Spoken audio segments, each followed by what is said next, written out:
Good morning students. हम शब्द पढ़ रहे थे। शब्द में हमने अर्थ के आधार पर शब्द के भेद पढ़े थे।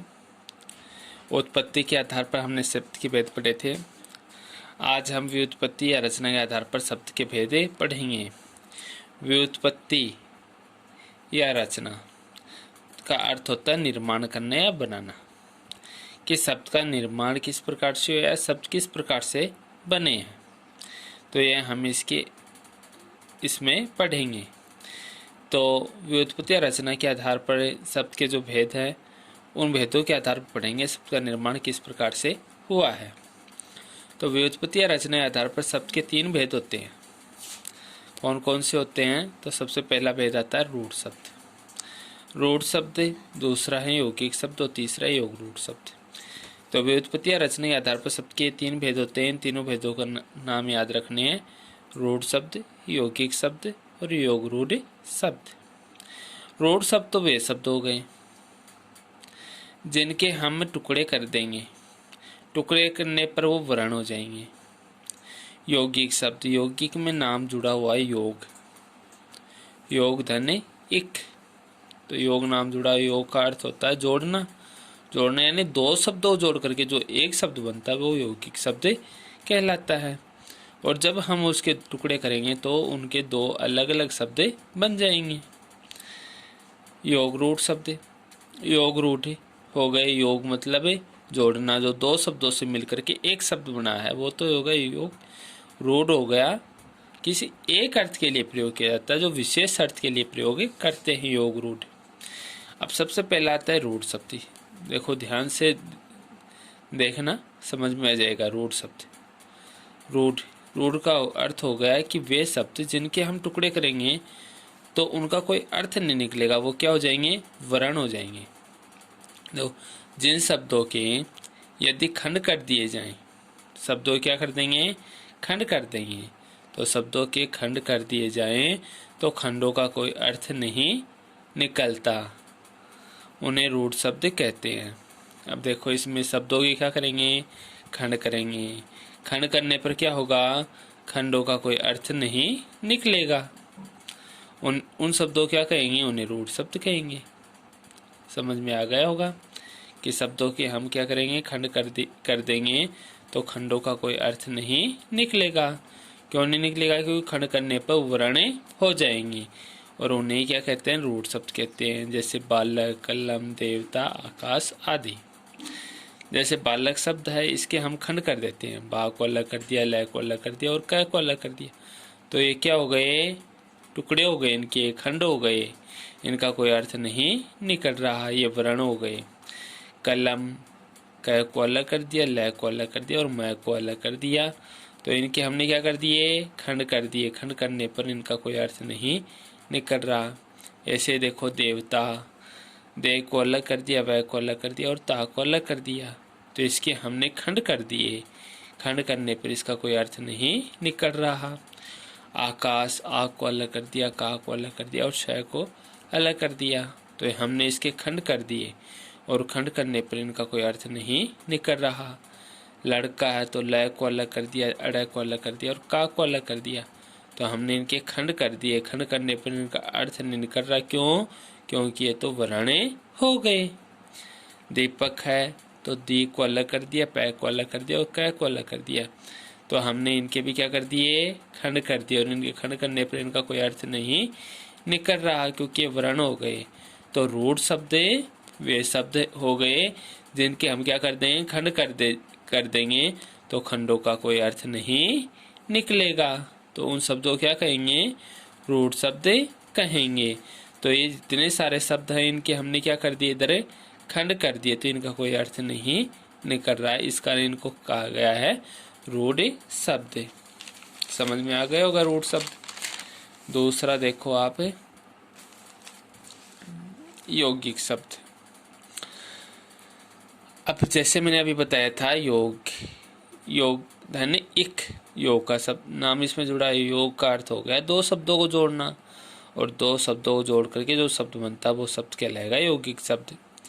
वे शब्द जो 2 शब्दों के योग से बनते हैं कितने शब्दों के योग से? 2 शब्दों के योग से बनते हैं, उन्हें यौगिक शब्द कहते हैं। फिर से देखो, वे शब्द जो 2 शब्दों के योग से बनते हैं उन्हें यौगिक शब्द कहते हैं। कितने शब्दों के योग से? 2 शब्दों के योग से बनते हैं। जैसे विद्यालय, प्रतिदिन, हिमालय। जैसे सबसे पहले अपन देखेंगे विद्यालय। विद्यालय के शब्द के हमने 2 टुकड़े कर दिए, विद्या धने आल्य। इसके अंतर्गत संधि हुई है। देखो ध्यान में रखना कि यौगिक शब्द में संधि और समास के शब्द आते हैं, तो इसमें संधि हुई है, विद्या धने आल्य। प्रतिदिन, प्रतिधने दिन, तो इसमें समास का प्रयोग हुआ है। इसमें प्रति शब्द है, अव्यय है, अव्यय होने के कारण होगा अव्यय भाव समास। हिमालय, हिमालय का टुकड़े करेंगे तो हेम धने आल्य, तो यहाँ पर ये संधि हुई है, हेम धने आल्य। राष्ट्रपति, राष्ट्र धने पति, यानी राष्ट्र का पति, तो इसमें तत्पुरुष समास है। राजमाता, राज धने माता, यानी राजा की माता, तो इसमें भी तत्पुरुष समास है। प्रेम सागर, प्रेम धने सागर, यानी प्रेम का सागर, प्रेम का सागर यानी तत्पुरुष समास है। तो यौगिक शब्द संधि और समास के शब्दों से मिलकर के बनते हैं, और संधि और समास होते हैं वो 2 शब्दों के योग से मिलकर बनते हैं। तो यौगिक शब्द वे शब्द हो गए जो 2 शब्दों के योग से बनते हैं, उन्हें यौगिक शब्द कहते हैं। तो इस प्रकार के शब्द हैं जो 2 शब्दों के योग से मिलकर बने हैं, इन्हीं शब्दों क्या कहेंगे? यौगिक शब्द। तीसरा आता है योग रूढ़ शब्द। अब देखो योग, योग का क्या अर्थ हो गया? जुड़ना। रूढ़ का मतलब है एक अर्थ के लिए।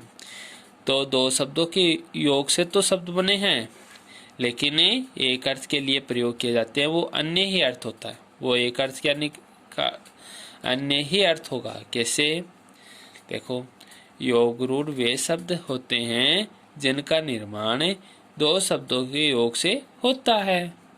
जिनका निर्माण कितने शब्दों से के योग से हुआ? 2 शब्दों के योग से, किंतु वे किसी एक अर्थ के लिए रूढ़ हो जाते हैं, यानी उनका अर्थ क्या निकलेगा? एक निकलेगा। यानी 2 शब्दों के तो योग से बने हैं, लेकिन अर्थ क्या निकलेगा? एक ही अर्थ निकलेगा। उन्हें योग रूढ़ शब्द कहते हैं। जैसे दशानन, दशानन, जलज, गजानन, लंबोदर, त्रिनेत्र, चतुर्भुज आदि, इस प्रकार के शब्द होते हैं। जैसे दशानन, दशानन होगा 10 हैं आनन जिसके, यानी 10 आनन किसके हैं? रावण के। तो दशानन किसको कहा जाता है? रावण को। आनन होता है मुख, कि 10 मुख किसके हैं? रावण के हैं। तो दशानन शब्द किसके लिए आता है? रावण के लिए। जलज, जल हो गया, जय, जय, इस जय का अर्थ हो गया उत्पन्न होना। तो जल में उत्पन्न होने वाला क्या हो गया? जलज किसको कहा गया? कमल को। जल में उत्पन्न होने वाला यानी जलज शब्द कमल को कहा गया है। गजानन, गज, गज का अर्थ हो गया हाथी, आनन यानी मुख। तो गज का मुख है जिसका, यानी गज का आनन है जिसका। हाथी का मुख किसका है? गणेश जी का है। तो यहाँ पर हो गया गणेश। तो आप समझ गए होंगे। ऐसे ही देखो यहाँ पर त्रिनेत्र, 3 है नेत्र जिसके, नेत्र होता है आंखें, तो 3 आंखें किसकी हैं? तो शिव की हैं। तो यहाँ पर आ जाएगा शिव। लंबोदर, लंब होता है लंबा, उदर होता है पेट। लंबा है पेट जिसका, किसका लंबा पेट? गणेश जी का। तो यहाँ पर होगा गणेश जी। चतुर्भुज, चतुर्भुज का अर्थ हो गया 4 भुजाएं हैं जिसकी, किसकी 4 भुजाएं? विष्णु की। तो यहाँ पर चतुर्भुज किसके लिए काम में आ गया? विष्णु के लिए। तो आप समझ गए होंगे 2 शब्द के योग से मिलकर बने। आप 2 शब्द कौन से हो गए? फिर से देखो, दशानन, 10 और आनन, ये 2 शब्द हो गए। एक शब्द 10 होगा, दूसरा आनन। कि दस है मुख्य जिसके दो शब्दों के योग से मिलकर बन गया, तो वो तो हो गया योग। योग हो गया दो शब्दों का। रूढ़ कैसे हो गया? क्योंकि रावण के लिए ही प्रयोग में लाया जाता है। दशानन कहते हैं रावण को। जलज, इसमें देखो जल एक शब्द हो गया, दूसरा शब्द जय हो गया, तो जल में उत्पन्न होने वाला, तो दो शब्दों के योग से मिलकर बन गया जल और जैसे, जल में उत्पन्न होने वाला, तो क्या हो गया? कमल। तो एक विशेष अर्थ के लिए प्रयोग में लाया गया है, क्योंकि जलज कमल को कहते हैं। गजानन, ये भी दो शब्दों के योग से मिलकर बना, एक शब्द हो गया गज और दूसरा हो गया आनन। आनन तो दो शब्दों के, तो गज का आनन जिसका, किसका है? गणेश का। ऐसे ही लंबोदर, लंब हो गया लंबा, उदर यानी हो गया पेट। लंबा है पेट जिसका, तो दो शब्द हो गए लंब और उदर, दो शब्द हो गए और अर्थ एक निकल रहा है। लंबोदर किसको कहा जा रहा है? गणेश को। ऐसे त्रिनेत्र, एक तो शब्द हो गया त्रि, दूसरा शब्द हो गया नेत्र। तीन है नेत्र जिसके एक शब्द के लिए काम में लिया जा रहा है, किसके लिए? शिव के लिए। चतुर्भुज, चतुर्भुज, चतुर का अर्थ होता है चार, चतु का अर्थ होता है चार, भुज यानी भुजाएं, तो चार भुजाएं जिसकी, तो किसके लिए आ रहा है? विष्णु के लिए। तो जो शब्द दो शब्दों के योग से मिलकर बने हैं लेकिन किसी एक ही अर्थ में प्रयुक्त किए जाते हैं, वो शब्द कहलाते हैं योग रूढ़ शब्द। तो आप समझ गए होंगे, आज हमने व्युत्पत्ति या रचना के आधार पर शब्द के भेद पढ़े हैं। तो सबसे पहले हमने रूढ़ शब्द पढ़े हैं। तो रूढ़ में तो क्या होता है कि शब्द होते हैं और हम उनके क्या कर देंगे? टुकड़े कर देंगे, तो वर्ण हो जाएंगे।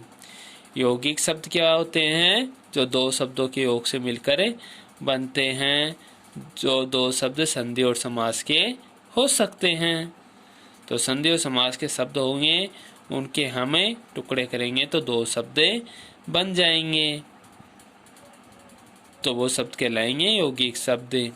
और योग रूढ़ शब्द जो शब्द दो शब्दों के योग से मिलकर बनते हैं लेकिन उनका कोई विशेष अर्थ निकल रहा है, कोई अन्य ही अर्थ निकले रहा है, ऐसे शब्द कहलाएंगे योग रूढ़ शब्द। तो इनको ध्यानपूर्वक देखना और समझना है और इन्हें याद भी करना है।